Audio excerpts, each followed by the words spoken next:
Conan makes a shocking discovery.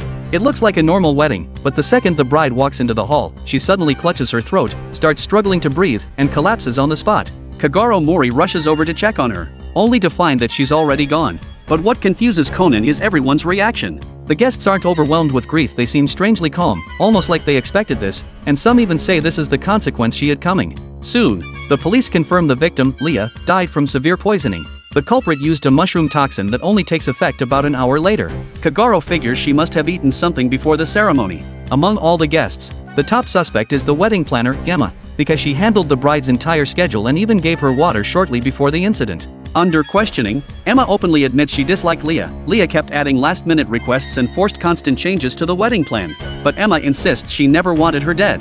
Conan quickly asks, "Then why did you say she died at the worst possible time?" Emma explains she meant the timing ruined everything because a huge fireworks show was scheduled after the ceremony, and getting that permit had been extremely difficult.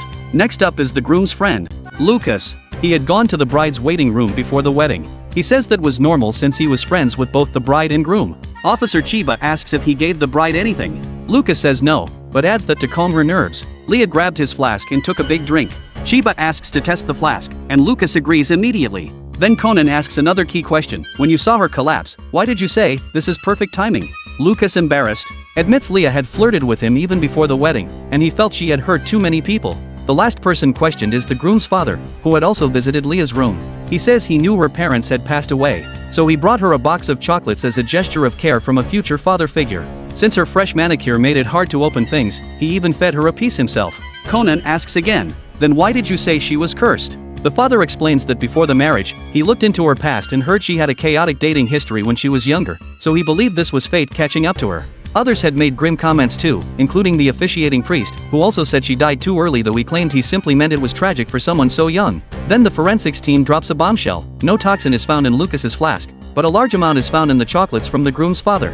The father is stunned. He insists he bought the box at a department store and that it was still sealed before he gave it to Leah. Officer Takagi thinks that sounds like an excuse, but isn't the killer.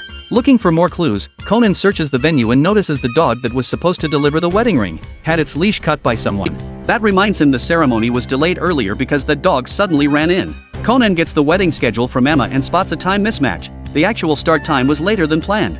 Emma, frustrated, explains that right before the ceremony, the groom's shoes mysteriously disappeared. Everyone searched everywhere, and they were finally found in the restroom. Combined with the dog interruption, the wedding started about 10 minutes late. At that moment, the church bells strike the hour, and it all clicks. Using Kagero's voice, Conan gathers everyone and says, the bride's death looked sudden, but the culprit clearly held deep hatred and even disrupted the wedding just to make sure Leah collapsed during the ceremony. Isn't that right, Reverend? You're the culprit. Conan continues, here's how you did it. Before the wedding, you learned the groom's father would buy chocolates. You bought the exact same box, injected it with toxin, and swapped it in. The wedding schedule is the key evidence. To make sure the toxin kicked in during your ceremony, you hid the groom's shoes and cut the dog's leash, delaying the start by around 10 minutes.